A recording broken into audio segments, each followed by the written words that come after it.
On November 5th, 2010, Brandon left our home and walked 7 miles, stepped out in front of a tractor trailer to end his life.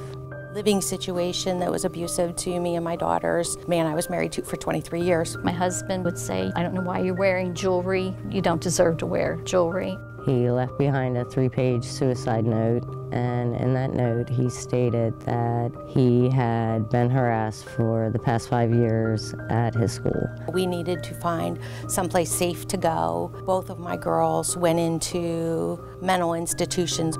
With that was my eye-opener that they needed to be protected. He had been called gay, sissy, faggot, girly, and it just pushed him to the edge. My heart hurts knowing that he hurt that bad. I can't even imagine what he felt at that point.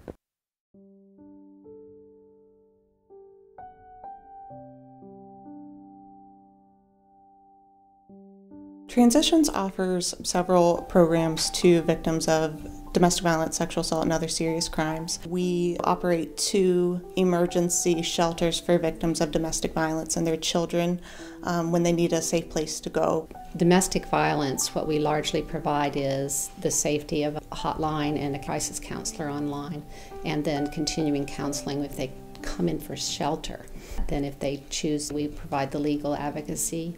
What you see on the sexual assault side is much more of the prevention education and the 24-hour response, but a lot of it is involved in going to the hospital to respond and support a victim. We've seen victims who have utilized our services really gain a lot of strength and empowerment through counseling and through group and through being able just to make the decisions. We've had individuals in shelter who have just stated being able to come and go as they please is just such a difference from where they came from before.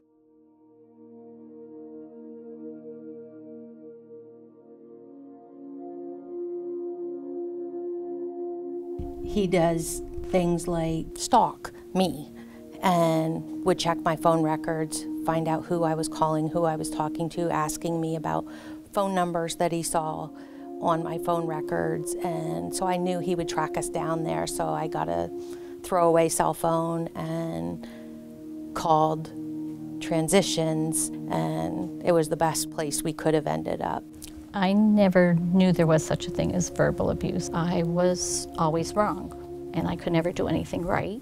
Patty helped to show me what was right. She helped me believe in myself. She gave me a start to find out who I was. She was there to help pull it out. She gave me the courage to break the cycle that I was in. We understand a lot about what abuse looks like, feels like, and we don't have to take that. So it's empowering being in an environment where women have suffered and children have suffered, and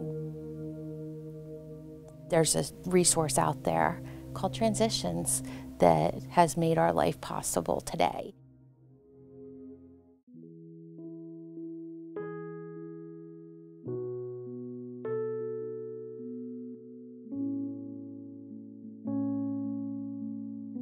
The Transitions programs have really helped my students to be allowed to name a behavior, what the issue is, and to ask for help. They don't want to be a snitch, which is a word that they use a lot. The Transition program has given them the opportunity to come forward and say, this is happening to me. I was inspired to join because of the great need of educating everyone, men and women, about the needs that families have for services that keep them safe. We simply need to be conscious and aware and make this known.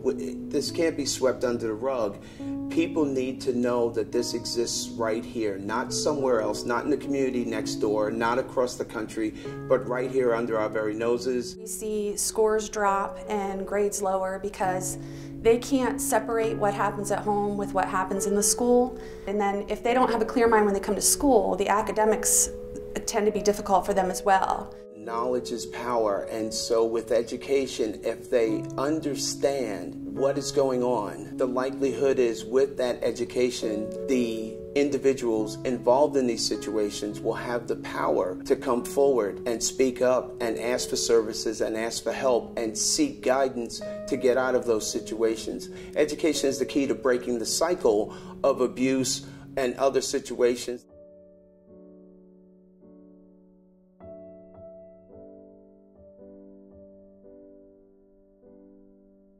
We spent Christmas in transitions, and they made sure that every person there had something. They would provide gifts for the children of the women that were going.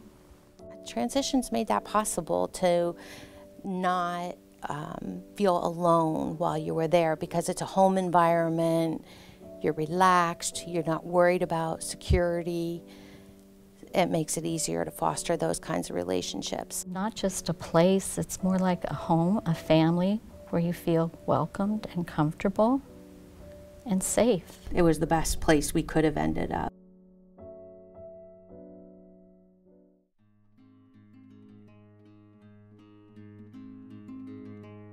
Anything from a voluntary standpoint or additional funding that can assist transitions, the more they can take off my plate or the department's plate in regards to handling these type of things. But overall, I mean, that's the key. And anytime you talk money, it can be invested in something that can begin to reduce a cycle of something like domestic violence.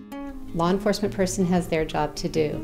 The nurse examiner has her job to do with collecting forensics evidence, but there's nobody really taking care of the victim. And that's why we've formed these teams to help victims. One of the most valuable things that our volunteers can do is come in and provide recreation time for our children who are currently residing in our shelter. Transitions program is invaluable as a part of my guidance curriculum. I don't know what I would do without someone else to help me to get the message across to the kids that you're not alone, that there are other kids going through exactly what you're going through, and you can ask for help, and you can work through these things, and you will get through middle school. The work that we do and the agency overall is just a phenomenal agency.